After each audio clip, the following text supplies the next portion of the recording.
Assalamu alaikum everyone. A'udhu billahi minash shaitanir rajim. Bismillahir rahmanir rahim. Thank you everyone for joining. We have Brother Dr. Samir as our speaker today. And inshallah, we are hoping that it will be a very informative session for all of us, inshallah. A few things I want to set up for everyone. You will all remain muted, inshallah. And if you will have any questions on this window at the bottom, you have an option for chat. If you will have any questions, please write it down there. And at the end of the session, Brother Samir will happy to take all the questions and inshallah will answer. At the end of the session, we'll be having a Maghrib prayer time. And we will be starting, inshallah, with the adhan. And then everyone can, inshallah, do the prayer at their homes, inshallah. Brother Samir, I would let you start with your introduction and inshallah we'll continue. Assalamu alaikum wa rahmatullahi wa barakatuh. Thank you very much, Brother Shafi. I would like to again thank Brother Shafi for wonderful opportunity, giving me this opportunity to give this talk today. I have known Brother Shafi for a long time now, from the time when we were at the University of Maryland. And I remember when he first suggested the idea of establishing the Islamic Center of Owings Mills, and I thought that is an amazing undertaking, and I've never met anyone who could do that. But mashallah, as you all know, for those of you from there, and those of you who do know, he and the other brothers with him have accomplished this amazing feat. And since then, mashallah, he's been doing an incredible work with the masjid and with the Muslim communities in Maryland and the United States and elsewhere. So barakallahu fi, and thank you again, Brother Shafi, for this invitation. Today, inshallah, I wanted to cover a topic which is not necessarily covered as well in other groups and forums. And because I will give you a little bit of a background of myself, since I'm deeply steeped in this topic right now, I kind of have information from the front lines, and the information keeps changing very quickly. And I thought I would give an overview about things that are common, things that are recommended by the CDC, and also how this relates to us as Muslims. And as Muslims, this information actually does not, alhamdulillah, does not contradict anything that we have been, that we're hearing right now, that nothing contradicts Islam, alhamdulillah. So first of all, I work at the Food and Drug Administration, the FDA, and I'm also an adjunct associate professor at the University of Maryland, where I was a faculty member for 15 years. My work has been on infectious disease epidemiology, global health, clinical trials, vaccine trials, and I have done a lot of research in the United States and clinical trials in the United States and overseas in Egypt, and worked with people in Nigeria and other countries.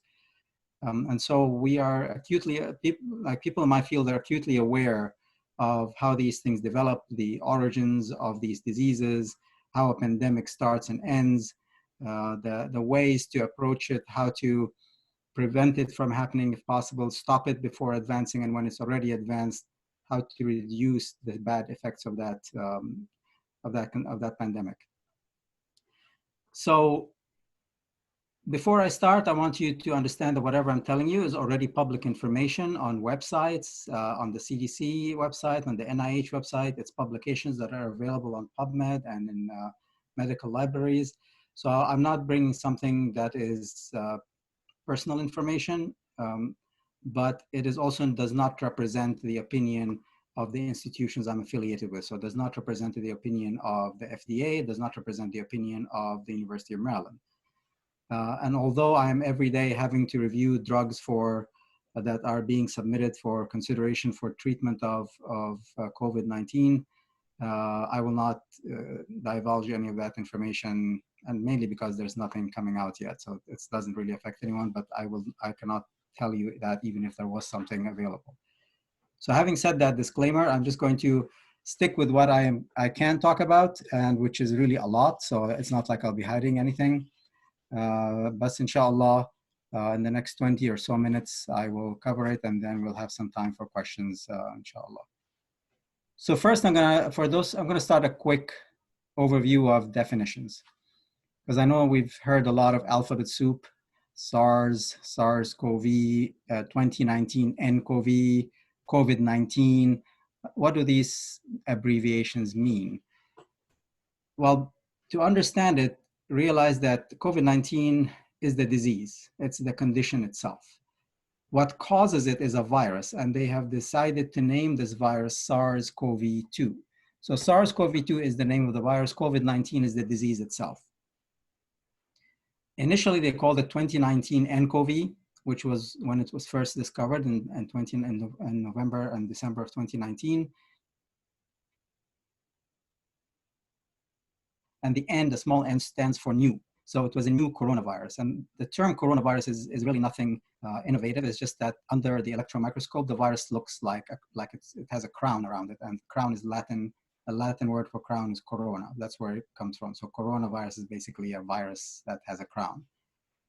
And at the time, they called it 2019 nCoV as a new coronavirus. But then later, they found that it's actually pretty closely similar to the SARS virus that showed up in 2003 and caused a smaller pandemic at the time and ended quickly. So they decided to call it SARS-CoV-2. So the CoV is coronavirus. SARS, it stands for the symptoms that are manifested by that virus, which is S stands for severe, A stands for acute, R stands for respiratory, and S stands for syndrome. Severe acute respiratory syndrome, SARS. SARS-CoV-2, that's what the virus is called. COVID-19 stands for coronavirus disease of 2019. That's all it is. So whenever you hear COVID-19, they're talking about the disease. Whenever you hear SARS-CoV-2, they're talking about the virus. All right, so right now we know that this virus is transmitted through breathing, sneezing, coughing, and if your vapor, the droplets that come out of you, which can be microscopic, land on a surface and somebody touches it on their fingers, and then that finger that has the virus on it, you touch your face or your lips or your nose or your eyes, it can actually enter your body. And then it slowly starts multiplying, and then it spreads down to you start feeling the manifestations in your throat, but it's already spreading through your body, and it mainly focuses in the lungs, and that's where the problems happen.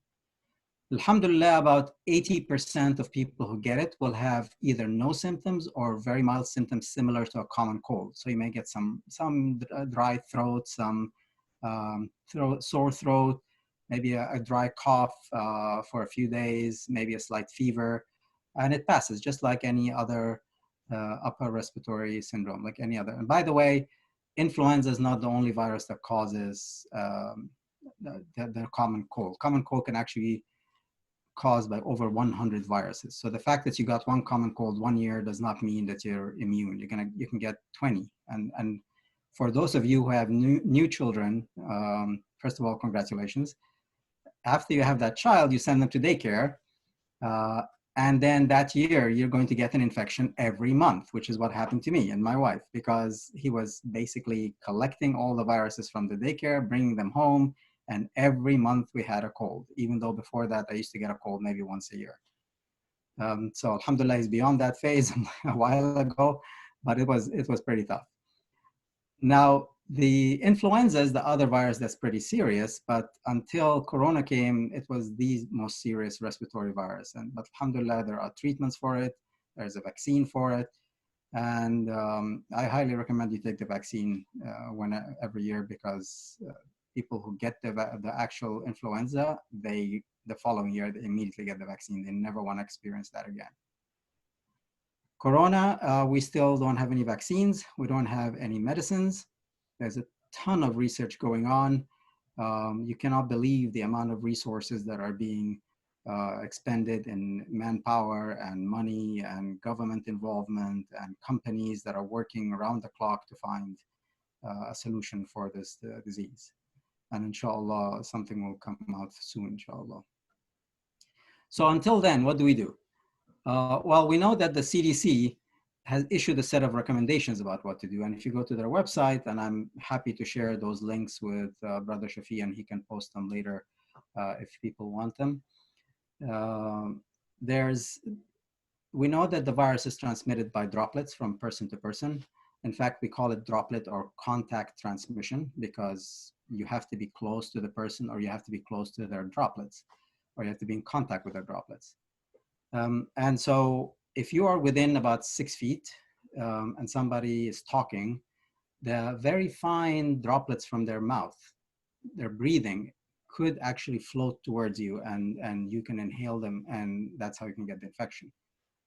If they sneeze or they cough and something lands on a surface, or they coughed into their hand and then they held a doorknob or a telephone or a keyboard, or flushed a handle of a toilet or a faucet in a bathroom, and you touch that and you're not careful and you don't wash your hands after that, then you can get the infection again yourself.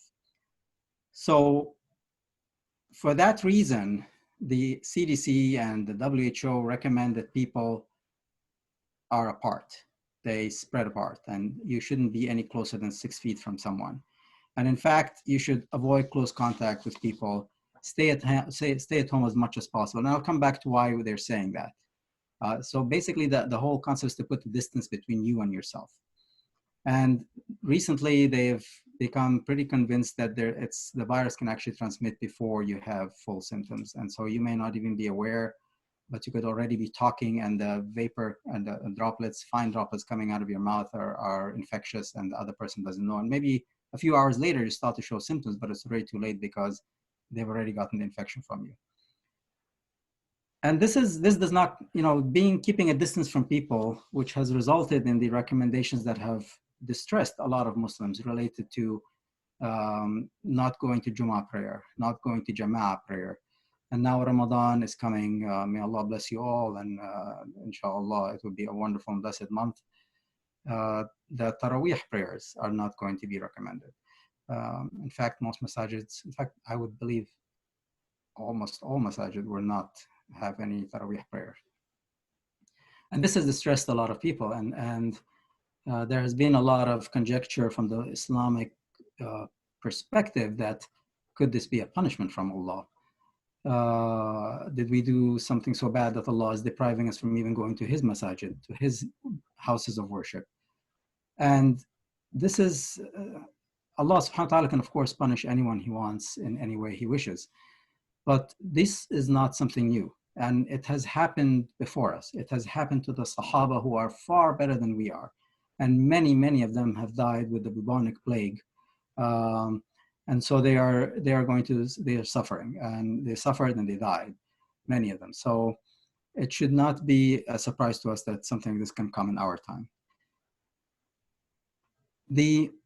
At the time of the recommendations to separate, we have a similar example in the Sahabi Amr ibn al-As, the great Sahabi radiallahu anhu, Amr ibn al-As, when he was in the Levant, which is Syria and Jordan and Lebanon and that area, and Palestine.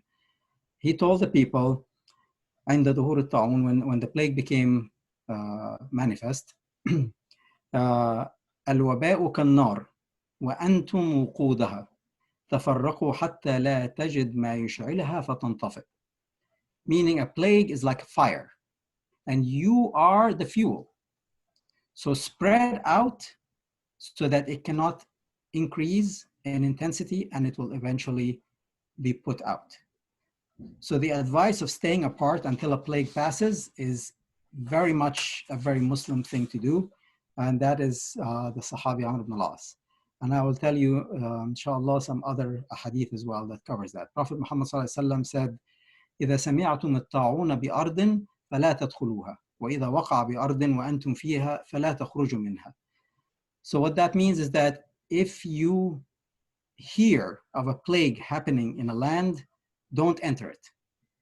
And if you are in that land, don't leave it. So that way it doesn't spread. You stay apart from each other and you don't continue spreading it. And this is actually sometimes very distressing. People saying, what do you mean? I'm going to stay and die, or stay and be very sick and not go anywhere? But Allah subhanahu wa ta'ala already answered that in many ways. And first of all, Allah subhanahu wa ta'ala said, قُلْ لَنْ يُصِيبَنَا إِلَّا مَا كَتَبَ اللَّهُ لَنَا هُوَ مَوْلَانَا وَعَلَى اللَّهِ فَلْيَتَوَكَّلِ الْمُؤْمِنُونَ. Say, nothing will afflict us save what Allah has ordained for us. He is our patron, and let the believers rely on Allah. So we shouldn't be distressed. This is actually, Allah has promised to take care of us in either way. And Prophet Muhammad ﷺ said, عجبا لأمر المؤمن إن أمره كل خير وليس ذلك لأحد إلا للمؤمن إن أصابته سراء شكر فكان خيرا له وإن أصابته ضراء صبر فكان خيرا له. Meaning that it is how wonderful is the case of a believer. There is good for him in everything. And this applies only to a believer. If prosperity comes to him, he expresses gratitude to Allah, and that is good for him. If an adversity befalls him, he endures it patiently, and that is better for him. And Prophet Muhammad ﷺ also said, ما يصيب المسلم من نصب ولا وصب ولا هم ولا حزن ولا أذى ولا غم حتى الشوكة يشاكها إلا كفر الله بها من خطاياه. So this means that Prophet Muhammad ﷺ said, never a believer is stricken with a discomfort, an illness, an anxiety, a grief, or mental worry, or even the prick of a thorn, but Allah will expiate his sins on account of his patience. So every one of these sufferings that we go through, Allah is taking away from our sins. Subhanallah.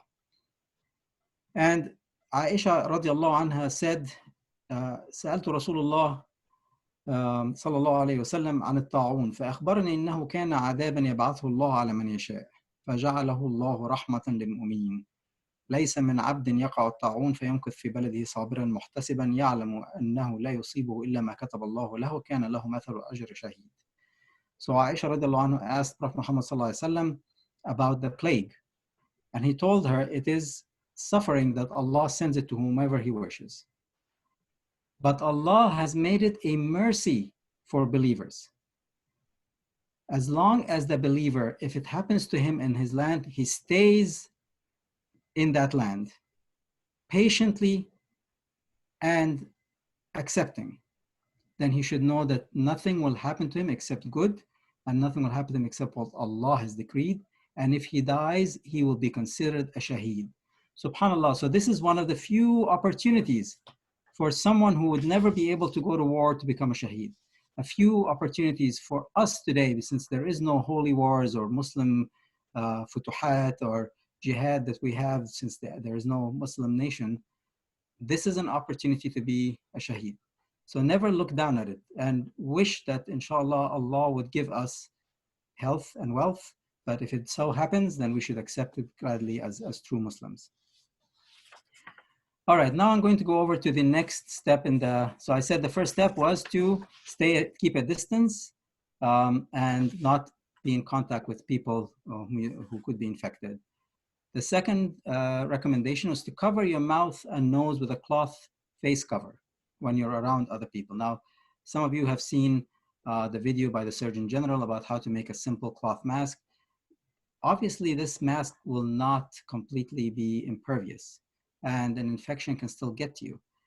But if you are the one who's infectious, you are the one carrying the virus, it will prevent you from infecting other people. So you're actually protecting other people when you're wearing that mask. Subhanallah. So some people may think, well, why should I just protect others and not protect myself? Well, because protecting yourself with a mask is an extremely difficult thing. Viruses are very, very tiny. There's only like one available type of mask that the population could use, and that's the N95 mask. And even then, it requires a special machine to test that it fits you properly. And wearing it every time the correct way is very difficult. Healthcare workers actually are trained to do it. And I definitely plead with you, do not buy them, do not get them for yourself, because they are needed by the healthcare workers in the hospitals where they're constantly exposed to infected patients. For us, as long as you keep away from other people, and as long as you wear a cloth mask so you don't infect other people, then you are doing everything you can in that manner. So the question that somebody may ask, well, why do I care? Why should I be protecting other people and potentially harming myself by not being protected? Well, remember, when you do something for someone else, you get a reward. Prophet Muhammad ﷺ said, تَبَسُّمِكَ فِي وَجْهِ أَخِيكَ صَدَقَةً. Meaning that if you smile in the face of your brother or sister, that is a sadaqah. So imagine if you're protecting someone else from a disease that could potentially be very serious for them, even though it's very mild for you. So imagine that every time you wear that mask when you go out, you're actually performing, you're getting sadaqat every time you pass next to someone because you're protecting them. And your intention is to protect. So even if you don't have the disease, Allah, inshallah, will consider it, will give you hasanat for that. So don't consider it something bad. Other people may be selfish and think, oh, I don't care about what other people are as long as I'm protecting myself. No, we are Muslims. We actually should protect people around us and be protective of the society around us and preserve it.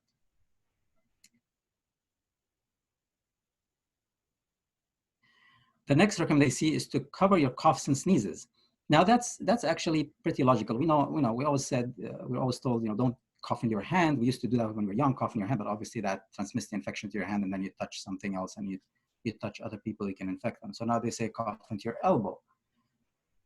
Well, unfortunately, if you cough in your elbow, that means the virus is sitting in the fabric of your shirt. So the best thing to do is use a tissue paper and sneeze into it and then throw it away and then wash your hands. That may not always be feasible. Then the second choice would be sneezing into your elbow.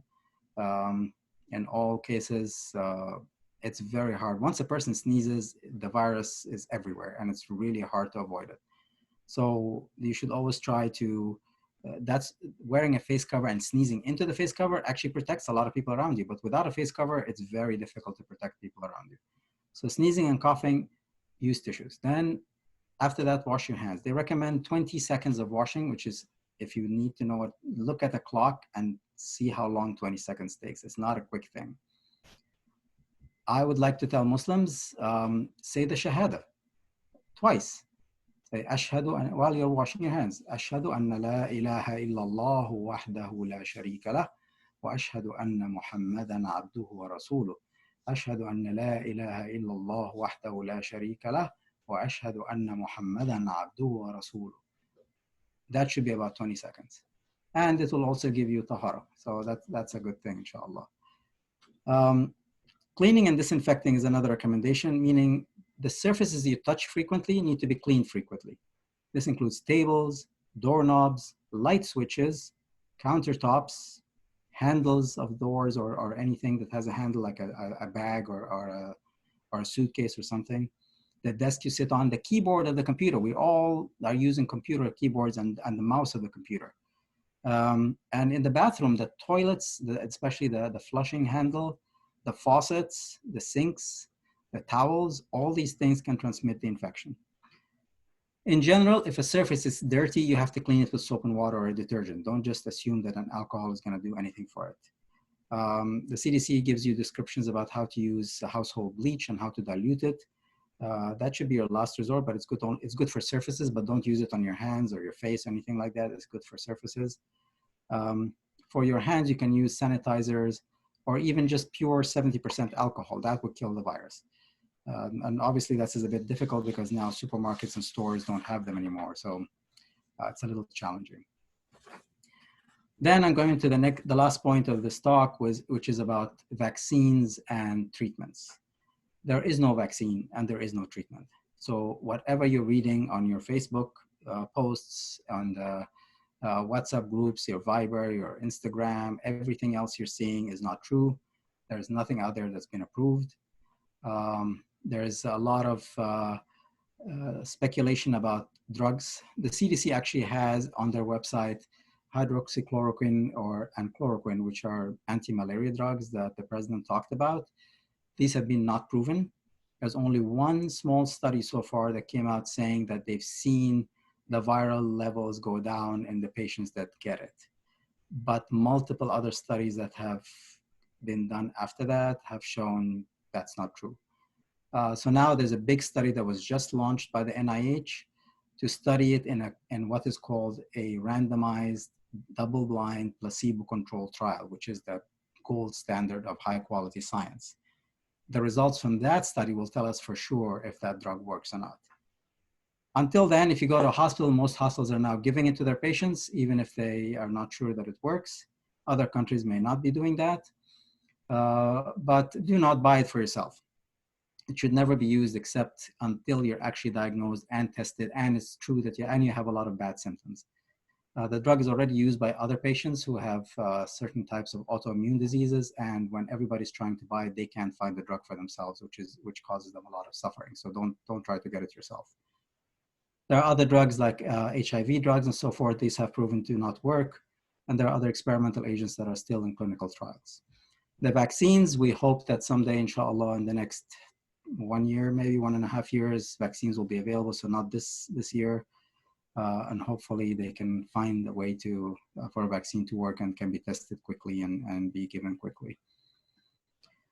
And so the last point I want to quickly bring up is, why are we in our homes? Why can't we just let the infections go through the whole country and everybody gets immune? Some people are going to get really sick and die, and the others are going to be fine. Why don't we just do that like some countries have decided to do? Well, theoretically, that's what used to happen in the past. Like the great pandemic, the Spanish flu pandemic of 1918, that's what happened. They had no choice. They didn't even know about it. It just hit them. About 50 million people died, and then everybody became fine and immune after that. The reason that they're doing all these precautions is that because they want to slow down the rate of infection. Eventually, the entire country will be infected. But by slowing down the rate of infection, the number of people who are going to get very sick and will need the intensive care unit and will need ventilators will be fewer than if you do it all at once. And if they're fewer month by month, then the hospitals will be able to take them and treat them properly and give them the best chance possible. But if you infect everybody at once, there's not enough beds, there's not enough ventilators, and people are going to die, just like we are seeing in Italy right now. So that is basically the talk, inshallah. And I want to remind you again with the ayah of Allah subhanahu wa ta'ala, قُلْ لَنْ يُصِيبَنَا إِلَّا مَا كَتَبَ اللَّهُ لَنَا هُوَ مَوْلَانَا وَعَلَى اللَّهِ فَلْيَتَوَكَّلِ الْمُؤْمِنُونَ. Say, nothing will afflict us except what Allah has ordained for us. He is our patron, and let the believers rely on Allah. So inshallah, none of us have to go through this disease, but if we do, may Allah make it mild and simple. And if not, then may Allah accept our patience and give us the best reward, inshallah. Thank you very much. And Brother Shafi, you can take it back. Jazakumullah khair, mashallah, very informative, and really appreciate. I think I have a few questions, not quite a lot, but Okay. A few questions we have here. Can you please explain the limited rites we can conduct as a shaheed passes? From limited ghusl, tayammum to limited janaza, please walk us through a complete ordeal. Please include the waiting period in the freezer, as bodies have accumulated in some places. This is, of course, very sad what we're seeing in New York. And may Allah, inshallah, accept them as shuhada, all of them. I can tell you what I know. I'm not an Islamic scholar, but I can tell you what I've read and what I've listened to. First of all, if Allah is considered them a shaheed, shaheed does not need to have ghusl. A shaheed can be buried with his own clothes. He doesn't need to be in a coffin, and you may not even pray on them. Allah, inshallah, will still accept them as a shaheed. But since we don't know who will be a shaheed and who will not, we should try to do our best. But if the local country or local city's regulations do not allow you to go to do the ghusl or to witness it or to do salat, then you can do salat al-janaza as a ghaib, like away from where the person has died. That is because it's out of your control. It's the local laws or regulations. You can't do anything about it. And it's an exception because during the time of waba, there's nothing, the rules don't apply anymore. There's a suspension even of the fara'id. So the prayer, the janaza prayer and the ghusl and taking care of the janaza is a fard kifaya. Meaning if somebody does it in the community, then the rest of the people don't have to do it. So even if one person can do salat al-janaza in the presence of the body, then that is more than enough, and Allah, inshallah, will accept it and it will be wonderful. If they're not allowed to, then inshallah, there's nobody is to blame for it. And you can do it as a janaza ghaib and pray for them, and that's all you need to do. The ghusl may not be acceptable because if they're still infectious, the local authorities may not allow you to do that. There's a petition circulating asking that Muslim bodies do not get cremated and that they get buried. You may sign that petition, but if it happens that they get cremated, again, it is out of your hands. You are not doing it voluntarily, and you are not to blame for it. Inshallah, Allah will accept the person who passed away into his Jannat. And I believe that is all I can say about it. It's a very unusual circumstance nowadays, and it's heart-wrenching for people who lost loved ones to not be able to do the rites that they would like to do, to not be able to do the janazah and the burial the way they like. But remember, after a person dies, the one thing that can still go to them is the prayers of children, the prayer of a son, the prayer of a daughter. Waladun salih. By the way, the word walad applies to a boy and a girl. So any child of that person can pray for them, and those prayers will actually go, inshallah, and be counted for them all the way as long as that child is alive and praying for them. Prayer means making supplication for them. So inshallah, that's one thing you can do for sure. Or you can make something like a sadaqah jariyah, invest in building a well, share in building a well in their name, or doing something that continues to do hasanat for them in their after they have passed away, so they still count for them as hasanat in the akhirah. Jazakumullah khair, very detailed answer. And I think it makes sense that if there is a shaheed, then shaheed does not fall into the regular death criteria. And alhamdulillah, very informative answer. I have the next question. The question has been asked, as it's SARS-2, then what makes it different than SARS-1? I do not know the exact amino acid mutation that has happened. Basically, it means that some of the proteins on the surface of the virus have changed. The viruses, they are not perfect creatures. Every time they divide, a mistake happens. And sometimes the mistakes kill the virus, and sometimes the mistakes allow the virus to live. Some mistakes make the virus better at transmission, and some mistakes make it less better. And so when that switch happens, your immune system, the antibodies in your body cannot see it anymore. Our antibodies are so specific that even 2 or 3 protein changes on the surface of the virus, and for the body, it becomes a new virus. And so you have to develop new antibodies. And antibodies usually take about 2 to 3 weeks to become strong enough to fight off a virus. And for viruses that we have seen something similar to it, like the common cold and the influenza, if you get one type of influenza one year and another next year, it's a very mild change, your body can actually deal with it, and you get just a mild cold, and within a week it's gone.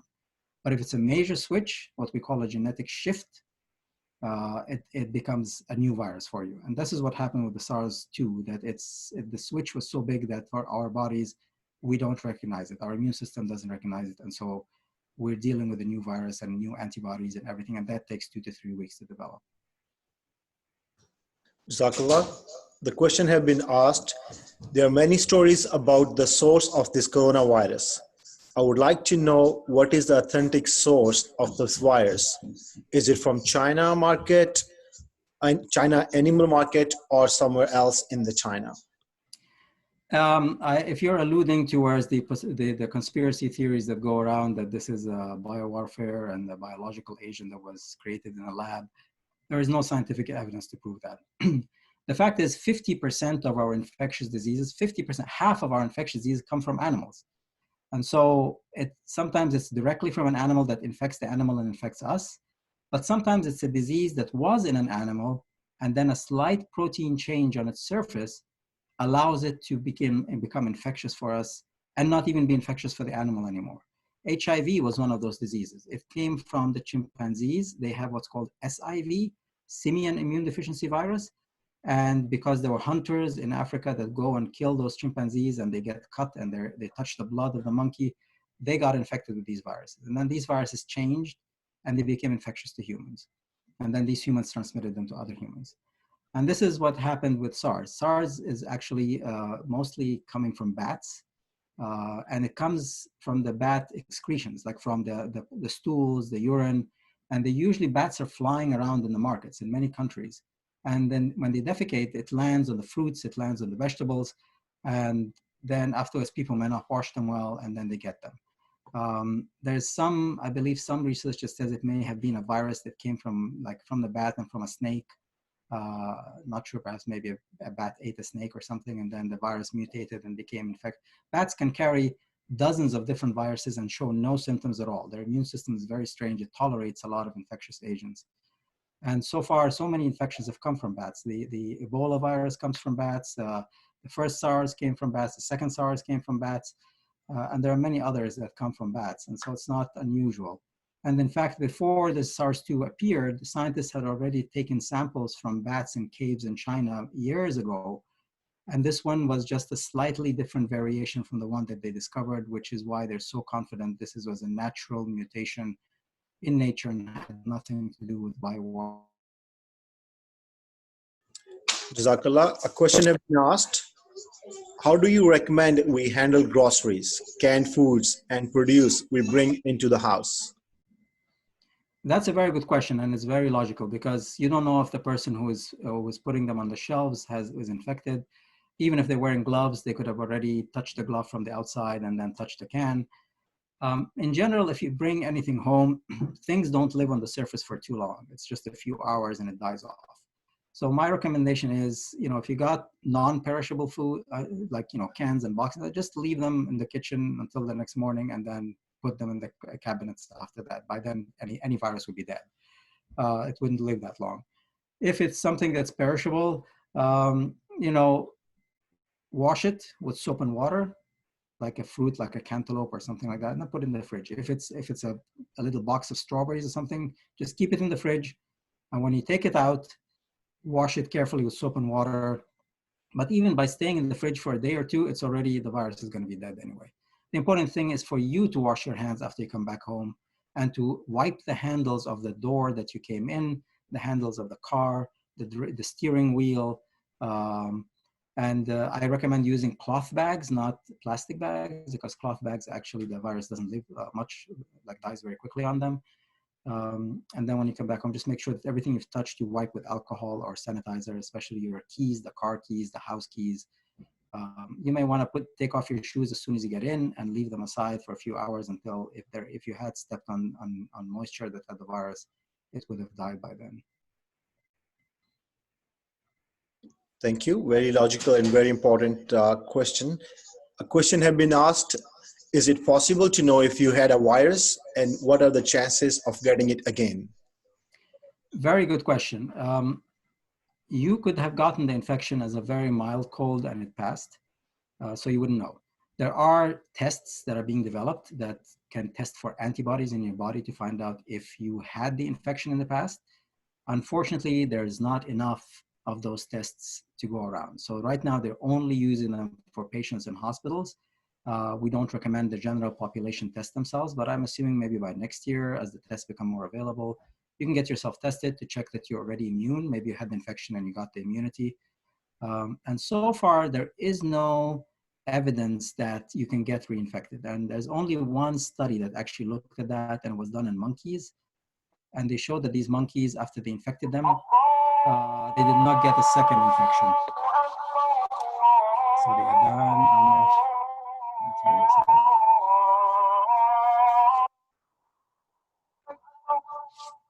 La ilaha illallah.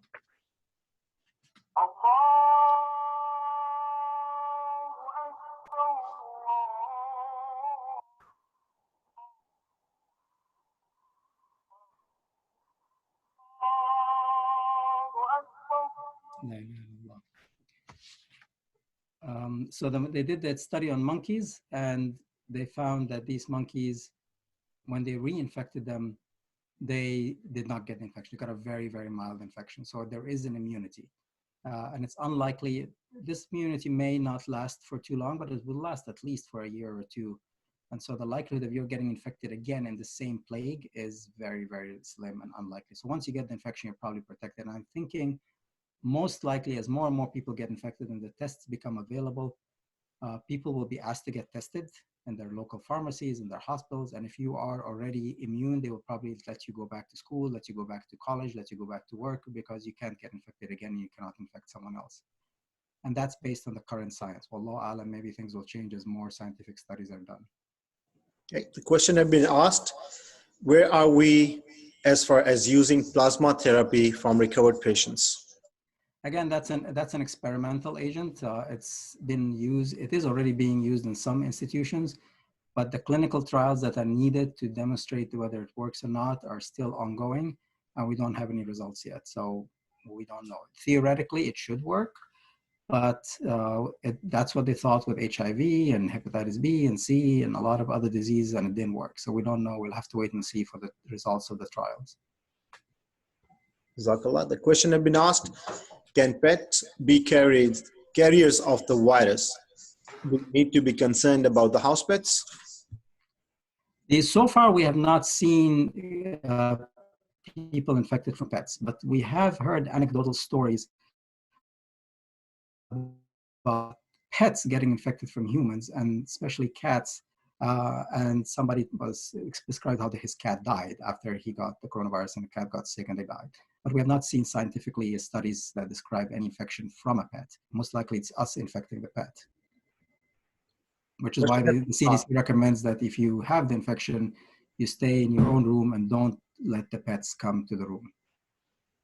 Jazakallah. The question has been asked, can you please explain how the virus behaves inside the human body and who would be more vulnerable than others? Well, the virus tends to, like any virus, it goes into the cells that it likes, which is usually, in this case, the lungs and the back of the throat and your nasal area. And it causes a lot of inflammation. And this inflammation can cause ulcers in the back of your throat, which is why you get the really bad sore throat. It can cause you to have a very bad cough because it's this irritation in the back of your throat and larynx and pharynx. And then when it gets into the lungs, in some people, and we are still not sure why, mostly what we've seen is that people who are already sick from other conditions, people who have respiratory conditions like COPD, people who have asthma, severe asthma, people who have heart disease, hypertension that's not very well controlled, diabetes, people who are disabled and have difficulty in breathing. All these people, for some reason, the virus triggers what's called a cytokine storm, which is a very strong immune response in the body. It releases a lot of chemicals in the body called cytokines. And these cytokines are supposed to normally be protective for us because it allows our body to fight infections. But if there's too much of them, it causes your own body to start suffering, that your cells start breaking up and fluid starts getting into your lungs, and which is why you see this big whitish, opacities on the X-rays and the CT scans. The lungs themselves are not working; they're not filled with air as they're supposed to be, and so that's why they have such difficulty breathing, and they have to put them in ventilators and so on. So what causes the ultimate severe disease is not the virus itself as much as the immune system of the body responding to the virus. And we see that in other viral diseases. It happens in influenza. We see it in Ebola, which gets really bad to the point that people start bleeding from the mouth, from the eyes, from their nose, and they die because of that. And that's what the virus does. It causes so much inflammation that is caused by the body that the body starts breaking down. In younger people, it tends to affect the heart more. It causes an inflammation of the heart, which is why people in their 30s and their early 40s and their 20s who died from this, which are not that many, alhamdulillah, but they're those that did, tended to have a heart attack. That's how their cause of death. It wasn't the lung, it was the heart that failed. So the virus attacks different ages for different reasons, and it's related only to the type of receptors that are in your body at different ages of your life. Jazakallah for the detailed answer. We have quite a lot of questions coming in. Let's try to address them all if we can, in very short and precise answer if we can. Okay. So we can go for Maghrib prayer as soon as we can, inshallah. Inshallah. The question has been asked, if states are working hard to keep the peak low, where are the chances the curve will flatten and virus is eliminated after that? Are we containing the virus or can eliminate it as well? The flattening of the curve, as I said earlier, is intended to slow down the spread so that as people get sick, the hospitals will be able to take them in. If we have a very, very large increase at once, the hospitals can't take them in and people will die. So yes, the flattening of the curve will allow things to slow down. But the ultimate purpose is what is known as herd immunity. meaning we want to get people infected. We do want that because we want them to become immune. And when about 80% of the population is infected, we expect that the virus will stop. It can't transmit it anymore because there'll be enough immune people that whenever a virus comes in contact with them, it'll stop right there and won't go anywhere until that person recovers and becomes immune himself or herself. Then it won't go anywhere else, and then it'll stop. And that's what we're hoping to happen in another year and a half. It will just end and the virus will just die off with the last person who has it, and we won't see it again, inshallah. So it's a comment that's have been made, I think, in response to your comment before. The COVID virus in the fridge can live for up to 28 days for CDC. Is that right? Or you were saying for 1 day is? Yes, it is true if the virus is living on a hard surface, but if it's living on a fruit or a surface that's soft, it doesn't last that long. But again, as I said, when you take it out, you have to wash it with soap and water. But the plastic may actually carry the virus for a long time. How many days exactly? I'm not sure, but it could be weeks, just like the CDC says. But any non-hard, it's the hard, smooth surfaces, the one that's why on metal it lasts a very long time. On plastics it lasts a very long time. But on cloth, on the outside of a fruit, it doesn't last. It really doesn't. It dies pretty quickly within hours, and if in the fridge, maybe within days. So ultimately, whenever you're taking fruits or groceries out, wash them well, wash your hands well after you prepare them, and you should be good, alhamdulillah. But be careful that you don't wash the strawberries in a bowl and then take the package and close it and put it back in the fridge and then come back and eat the strawberries. Now your hands are covered with the virus again. So you should wash your hands again before you eat the strawberries. And strawberries are actually one of the dirtiest fruits, so just be aware that it can harbor infections in them very well. The one thing when you're washing your hands, make sure you also wash the faucet, because if you touch the faucet to open it when your hand was dirty, and then you washed your hands, and then you touched it again, you're basically touching the same virus again. So you have to wash it up. When you wash your hands, wash the faucet too, so that when you're done, the faucet is clean and it doesn't reinfect your hand. Question have been asked, where are we with this peak? There's actually a website. I can send it to Brother Shafi. It's monitoring that peak. It comes from the University of Washington. Maybe it's WHTI or HTI something. I can send it to Brother Shafi and he can send it out.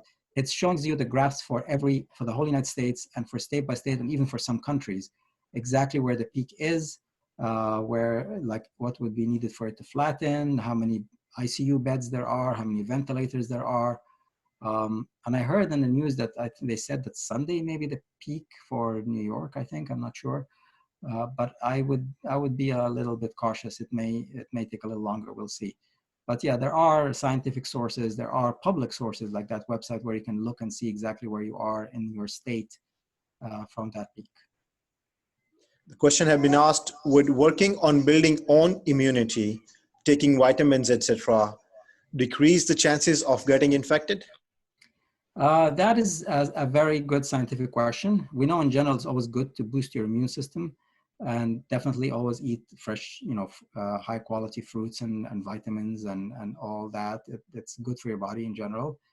But there's a lot of other things that can cause you to get the infection other than your immunity. There's your age, your other conditions, the receptors in your body that can accept this virus. There's other factors that you cannot control, but by all means, for the things that you can control, I highly recommend that you do that.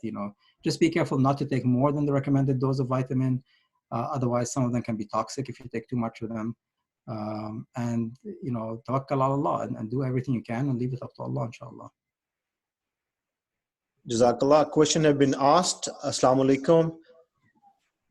Tocilizumab, I'm not sure if I'm saying the word right, has been used for cytokine syndrome and shows improvement in symptom. Is there any evidence someone has used to resolve cytokine storm in COVID-19 when patient shows severe symptoms? Yeah, tocilizumab is one of the drugs that's being tested now. There's a few more other than that one. There's one study that showed that it like they're almost all of them are very small studies, just in, a dozen or 20 patients or so, where they said that they gave them, for 1 day or 2 days, and the patients who were on ventilators improved and got off the ventilators, and some of them actually went home. But again, these studies were without a control group, meaning we don't know what would have happened if we didn't give them. So where the FDA is authorizing their use, but to be tested. So they're already out there being tested. And again, within, inshallah, weeks or months, we'll find the results and we'll know whether or not they actually work, or, because without comparing them to a group where they're not getting the drug, you really don't know if it's working on its own, or was the disease going to go away on its own anyway. Jazakallah. So that's all I have for questions. I have got a few thank you, a few Jazakallahs to you for your nice talk, and mashallah, very good information for all of us. Can I request you to please conclude us all on a dua, and I will do an adhan afterwards, and we'll be inshallah doing Maghrib prayer. Inshallah. So inshallah, may Allah forgive us for any sins we may have done, and may Allah accept us among His ibad al-salihin, and protect us from this waba and from all other conditions. And may He, inshallah, if we do get stricken, to make it mild and simple and easy for us to tolerate, and to protect our families, and to protect our neighbors and our friends, and to give us thawab for tolerating and being patient with this disease. And inshallah, he will cure us. And if his decree is otherwise, then may He accept us as a shaheed, inshallah. And may Allah bless you all, and always bring you together in dhikrullah and doing good deeds, inshallah. Ameen. Jazakumullah khair. Thank you everyone for joining. If you would like to leave, please feel free. I'll offer an adhan, and inshallah we'll all go for Maghrib prayer. Jazakumullah khair everyone joining. I'll do adhan and we'll conclude inshallah. Inshallah. Assalamu alaikum.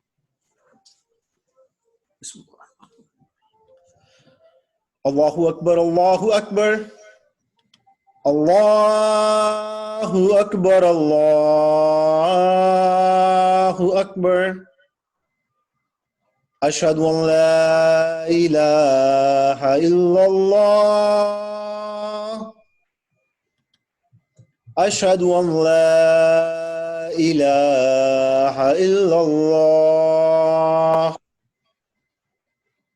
Ashhadu anna Muhammadur Rasulullah. Ashhadu anna Muhammadur Rasulullah. Hayya ala salah. Hayya ala salah. Hayya ala falah.